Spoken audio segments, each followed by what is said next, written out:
안녕하세요. 미주친의 시퍼스입니다. 요즘 미국은 대선 문제로 시장이 정신을 못 차리는데요. 이럴 때일수록 투자하는 기업의 펀더멘털을 잘 공부해야겠죠? 이번에 분석한 기업은 AT&T입니다. 비교적 안전자산이라 생각하시고 정말 많은 사람들이 투자를 하시는 것으로 알고 있는데요. AT&T의 간단한 소개와 사업 구조, 그리고 사업별 매출 현황과 재무 상태를 분석해 보겠습니다. 본 내용은 AT&T가 발표한 3분기 사업 보고서를 바탕으로 만들었고, 투자 결정에는 영향 없이 기업에 있는 그대로를 재미로만 봐주시면 감사하겠습니다. 혹시나 모르시는 분들을 위해 간단하게 소개할게요. AT&T는 1983년 창립된 세계 최대 통신기업이자 세계 2위 미디어 그룹인데요. 참고로 AT&T는 여기 이렇게 1885년 설립된 미국 전화 전신 회사를 전신으로 한 역사 깊은 기업이에요. 원래는 이 회사가 미국 정부로부터 전화 사업 독점권을 받아 시장을 장악하고 있었는데요. 70년대에 반독점 소송을 당해 8개 회사로 쪼개지고 시간이 지나 지금은 결국 AT&T, 버라이즌, 퀘스트로 분리되었어요. 그러니까 결국 AT&T나 버라이즌도 한 뿌리에서 출발한 거죠. 아참, 그리고 AT&T의 사업 부분을 분석하기 앞서 미국 배당주의 카테고리를 간단하게 설명하고 넘어갈게요. 미국에서는 배당 기간에 따라 4개의 카테고리로 분류되는데요. AT&T는 배당 귀족에 속합니다. 배당 귀족이 되려면 S&P 500에 포함되어야 되고 25년 연속 배당금이 증가되어야 되고 시가총액은 30억 불 이상, 평균 1거래량이 500만 불을 넘어야 배당 귀족이라는 영광스러운 호칭을 받을 수 있게 돼요. 비가 오나 눈이 오나 경기가 좋든 나쁘든 꾸준히 배당을 증가하며 주주와의 신뢰를 버리지 않는 명예훈장과도 같다고 생각합니다. 많은 글로벌 기업이 25년은커녕 10년도 버티지 못하고 무너지는 경우가 많은데 배당귀족, 배당킹에 속한 기업들은 기본적으로 강력한 브랜드 파워가 뒷받침되며 안정적인 영업을 할 수 있는 것으로 인식이 되어서 궁극적으로 많은 분들이 장기 투자를 할 수 있는 믿음을 주는 기업들이에요. AT&T의 매출 추이를 그래프로 간단하게 훑어만 볼게요. 비교적 안정적인 매출을 보여주고 꾸준히 흑자를 기록했네요. 이렇게 2019년 기준 총 매출은 180억 불을 달성했고요. 대단하네요. AT&T의 매출 구조입니다. 공시자료에 의하면 AT&T는 사업 세그먼트를 크게 커뮤니케이션, 워너미디어, 라틴 아메리카 이렇게 3개로 구분했어요. 20년도 9개월 기준 전체 매출에서 차지하는 비율은 이렇습니다. 그럼 사업부별로 자세히 보겠습니다. 첫 번째는 커뮤니케이션 세그먼트입니다. 이 세그먼트는 총 3개의 섹터로 다시 나뉘는데요. 모빌리티는 AT&T의 통신 매출로 AT&T 전체 매출의 42%를 차지하는 핵심 섹터입니다. 2020년도 9개월 기준 전년도 동기 대비 매출은 0.2% 증가했고 영업이익률은 32.9%를 기록했습니다. 엔터테인먼트는 비디오, OTT, 인터넷 그리고 디렉TV의 매출인데요. 전체 매출의 24%를 차지하고 전년도 대비 매출은 9.6% 감소, 영업이익률은 10.3%를 기록했습니다. 비즈니스 와이어라인은 기업용 IP 서비스 및 다양한 데이터 서비스와 관련된 섹터이고요. 전체 매출의 15%를 차지합니다. 매출은 2.8% 감소했고 영업이익률은 18.6%를 기록했네요. 전체적으로 커뮤니케이션 세그멘트는 AT&T 전체 매출의 81%를 차지하는 핵심 사업부고요. 매출은 전년 대비 3.5% 감소한 1260억 불을 기록했고 영업이익률은 23.5%를 기록했습니다. 두 번째는 워너미디어 세그먼트인데요. 이 세그먼트도 3개의 섹터로 나뉘어 있어요. 터너는 TV 네트워크와 디지털 상품을 판매하는데 전체 매출의 7%를 차지하고 매출은 5.4% 감소, 매출 총이익률은 57.4%를 기록했습니다. 참고로 이 세그먼트는 섹터별 영업이익률이 아니라 매출 총이익률만 공개됐으니 헷갈리시면 안됩니다. 영업이익률이 아니에요. 다음은 홈박스 오피스, 줄여서 HBO라고 부르죠. HBO의 구독 및 컨텐츠 라이센스인데요. 전체 매출의 4%를 차지하고 매출은 2% 감소했어요. 마지막으로 워너브로스 섹터인데요. 워너브로스의 영화, 드라마 제작, 배급, 그리고 컨텐츠 라이센스에 관한 수익이에요. 배트맨과 슈퍼맨, 그리고 조커로 유명한 DC 코믹스의 모회사이죠. 전체 매출의 7%를 담당하지만 매출은 13%나 감소했어요. 코로나로 인해 가장 타격이 큰 섹터인 것 같습니다. 전체적으로 보면 이 세그먼트의 전체 매출은 이제 AT&T의 17.6%를 차지하고요. 매출은 전년도 대비 14.7% 감소했어요. 하지만 영업이익률은 25.6%로 커뮤니케이션 쪽보다 조금 높았습니다. AT&T가 기대하고 최근에 투자를 많이 하는 사업부인데 실적이 좋지 않네요. 생각보다 워너브로스와 HBO의 매출 비중이 크진 않죠? 다음은 마지막으로 라틴 아메리카 세그먼트입니다. 총 두 개의 섹터로 나누어지는데 멕시코는 멕시코의 무선 사업부 섹터이고 전체 매출의 2%를 차지해요. 그런데 매출은 23.1% 감소했고 영업이익률도 마이너스 25.2%로 적자를 기록했네요. 다음은 브리오인데 라틴 아메리카 지역에서 OTT 및 위성 서비스를 제공해주는 섹터예요. 매출이 12.8% 감소하고 영업이익률은 마이너스 5.2%를 기록했습니다.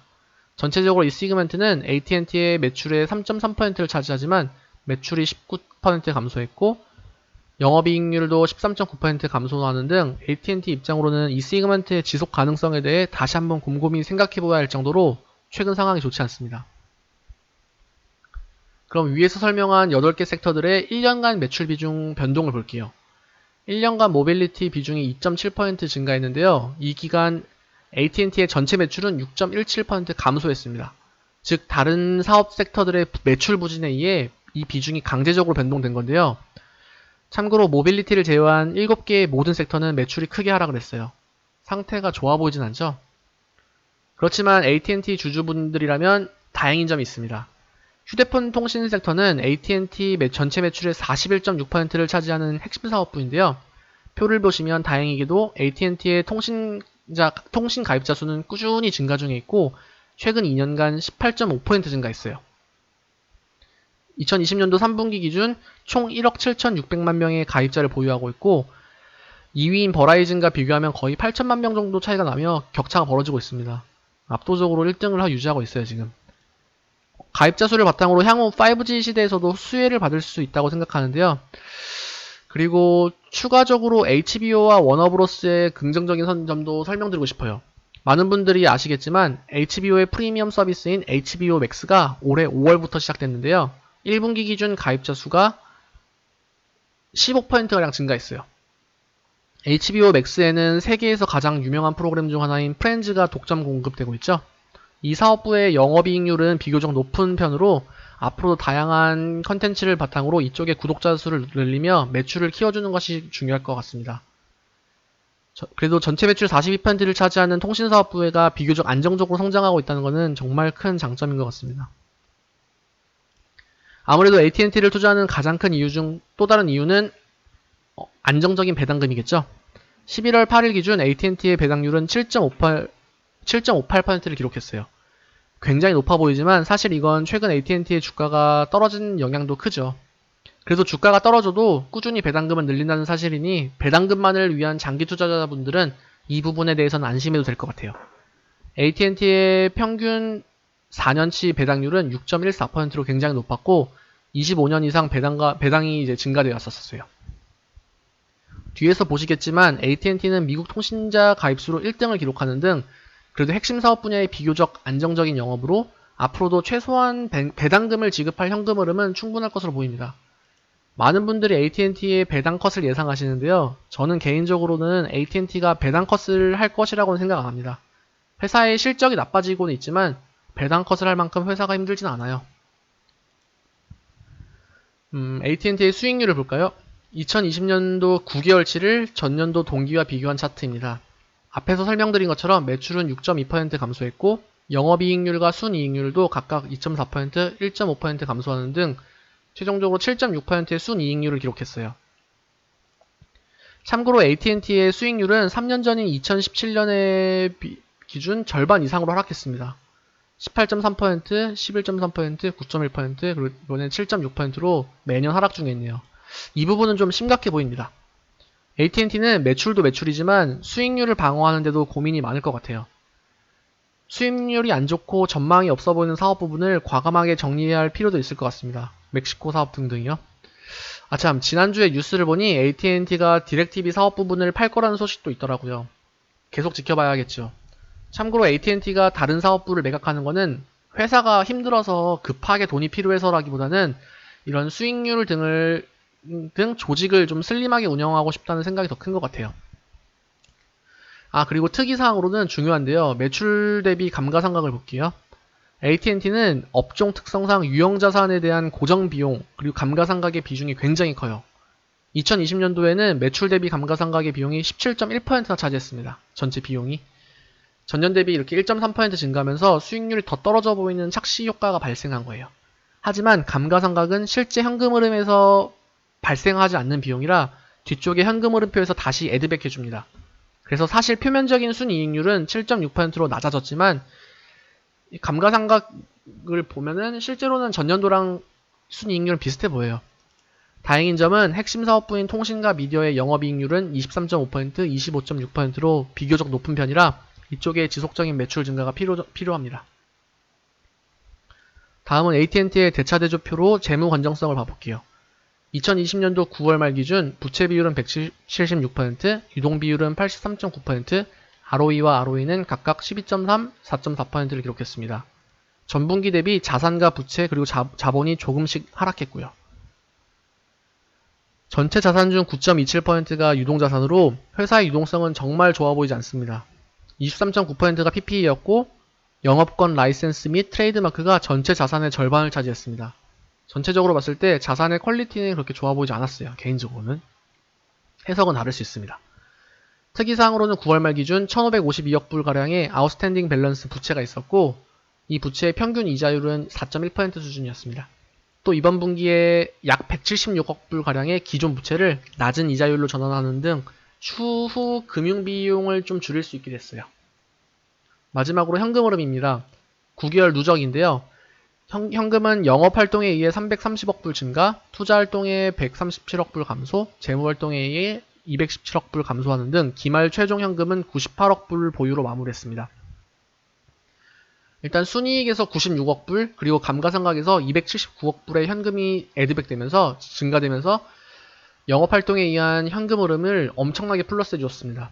순이익률에서 감가상각의 영향이 크다고 앞에서 설명드렸죠.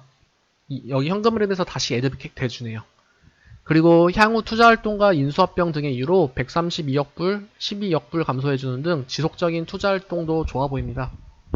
재무활동에서는 기존 부채를 상환하고 추가 부채를 발행하는 등 활발한 재무활동 모습을 보여주었고요. 총 112억 불의 배당금을 지급해주셨어요.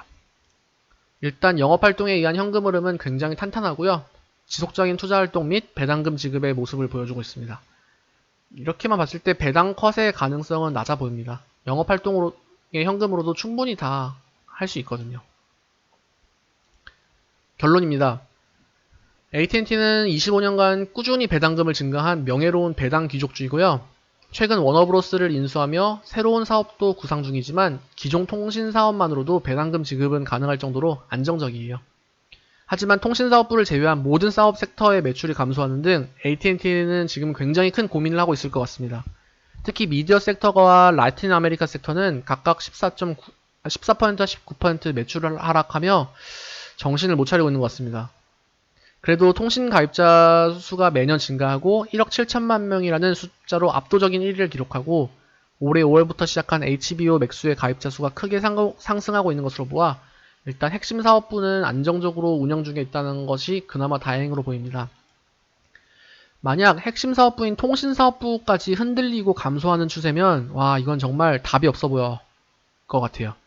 그치만 그나마 다행이네요. 압도적인 가입자 수를 바탕으로 5G에서도 이제 시대에서도 탄력을 받았으면 좋겠습니다.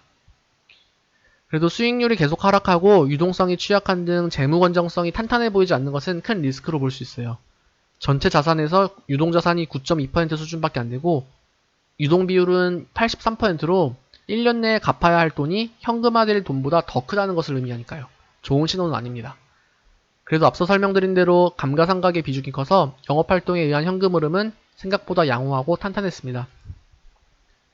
AT&T를 투자하신 분들은 최근 심한 주가 하락으로 많은 고민이 되실 거라 생각해요.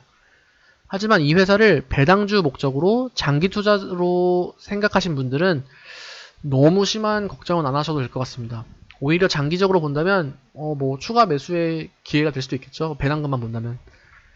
30년 이상 운영된 가입자 수 넘버원 통신기업이 하루아침에 망하진 않을 것 같습니다. 기존 배당금을 유지해줄 만큼 현금 흐름은 가능해 보이고요.